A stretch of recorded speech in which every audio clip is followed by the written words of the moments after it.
دعائے ظہور امام زمان ولی اللہ صلی اللہ علیہ وسلم۔ بسم اللہ الرحمن الرحیم۔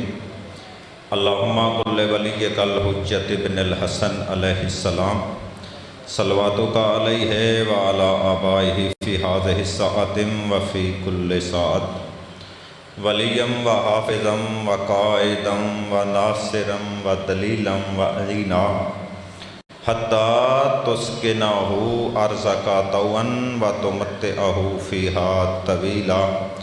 یا رب محمد وآل محمد صلی علی محمد وآل محمد وعجل فرج آل محمد واہلک عدوہم من الجن والانس من الاولین والآخرین۔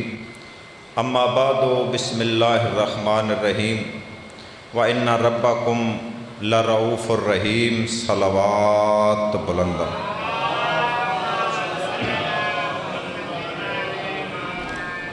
سامعین گرامی، کوئی لمبی چوڑی گفتگو نہیں، میرا اپنا گھر ہے، بانی کی حیثیت سے حاضری، کیونکہ یہ مجلس عظام منسوب ہے اس ہستی کے نام سے جو نام میں بھی علی ہے اور کردار میں بھی علی ہے، جو نام میں بھی علی ہے کردار میں بھی علی ہے۔ امام رؤوف کے نام سے، یہ بڑا کم لقب آپ نے سنا ہوگا امام علی رضا علیہ السلام کا، امام رؤوف۔ جو آیت میں نے آپ کے سامنے تلاوت کی ہے، اس میں اللہ کہہ رہا ہے کہ میں رؤوف ہوں، میں رؤوف ہوں۔ پالنے والے تو اپنے بندوں کے لیے رؤوف ہے، مخلوق میں بھی کوئی رؤوف ہے؟ اللہ نے کہا سورہ توبہ پڑھ، میں نے سورہ توبہ اٹھائی، آیت نمبر 128 میں اللہ نے کہا میرا رسول بھی رؤوف ہے، مصطفیٰ بھی رؤوف ہے۔ رؤوف کا معنی ہوتا ہے شفیق، مہربان۔ غور فرما رہے، رؤوف کا مطلب ہے شفیق، مہربان۔ اللہ بھی رؤوف ہے،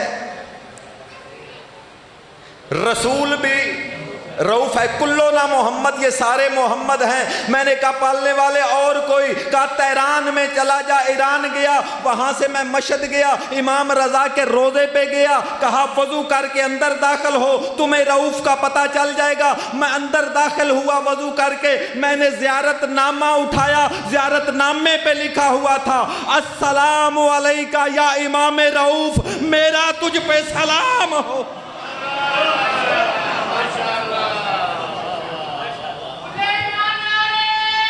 حیدری، جیسا مصطفیٰ ہے ویسا ہی مصطفیٰ کی آل ہے۔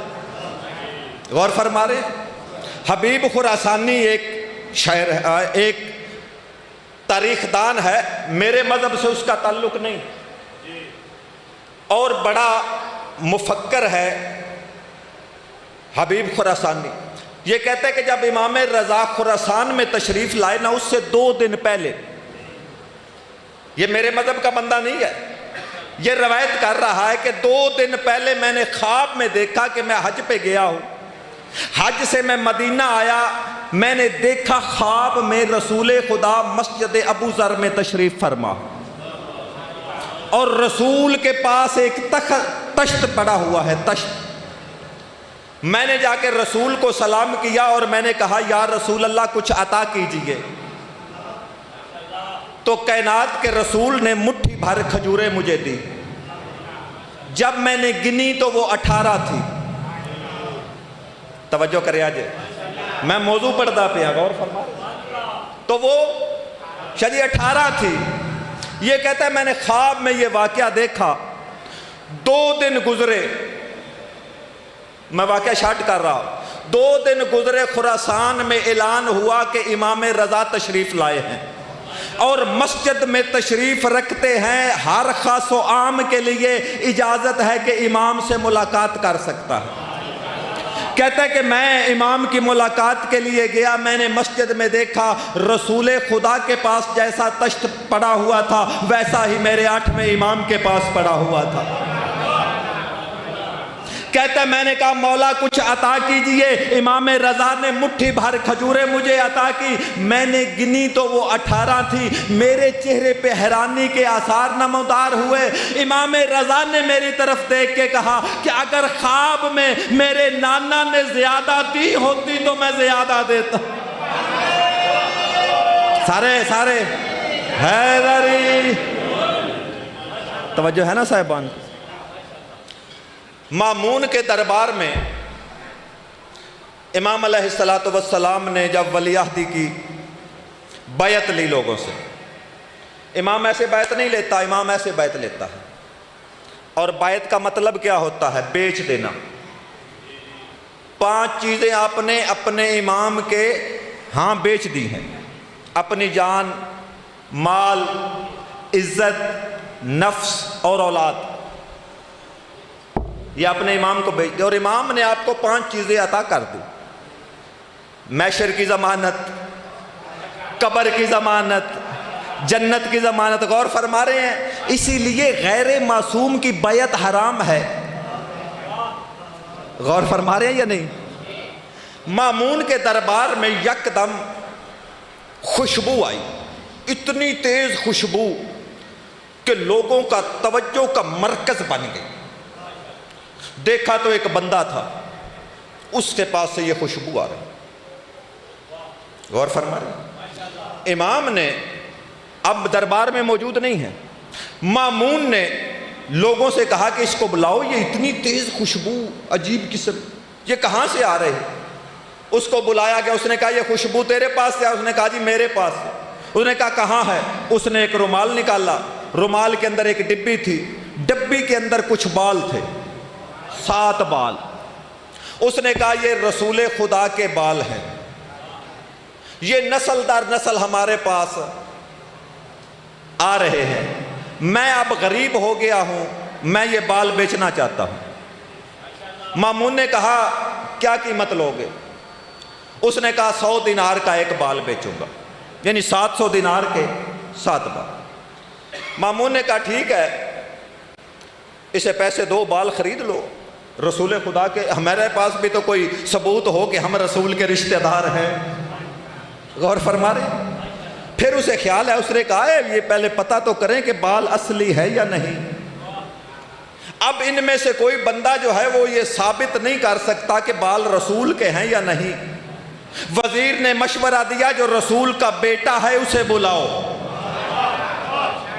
غور کرنا جی، بہت کم تھوڑا ٹائم ہے، میں اسی میں نوکری تمام کرنے لگا ہوں۔ امام رضا دربار میں تشریف لائے، اس نے کہا مولا یہ بندہ دعویٰ کر رہا ہے کہ یہ بال جو ہے آپ کے نانا کے ہیں، 7 بال۔ امام نے بالوں کو دیکھا، 4 الگ کر دیے، 3 الگ کر دیے، فرمایا یہ 3 میرے نانا کے نہیں ہیں، یہ 4 نانا کے ہیں۔ اس نے کہا مولا سائز بھی ایک جیسا ہے، کلر بھی ایک جیسا ہے، بال بھی ایک جیسے ہیں، آپ کو کیسے پتا چل گیا؟ فرمایا آگ لے آؤ۔ آگ لائی گئی، امام نے وہ 3 بال آگ میں ڈالے، تینوں جل گئے۔ ڈاٹے تو بریک مجمع تے ہونے، تینوں کو آگ میں ڈالا، تینوں جل گئے۔ امام نے پھر 4 کو ڈالا، وہ بچ گئے۔ امام نے فرمایا یہ میرے نانا کے ہیں۔ اس نے کہا مجھے بال کی سمجھ نہیں آئی۔ امام نے فرمایا تجھے بال کی سمجھ نہیں آئی، آل کی سمجھ کیسے آئے گی؟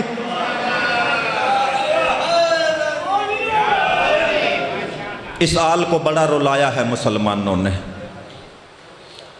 امام رضا کا ایک لقب ہے غریب الغربا۔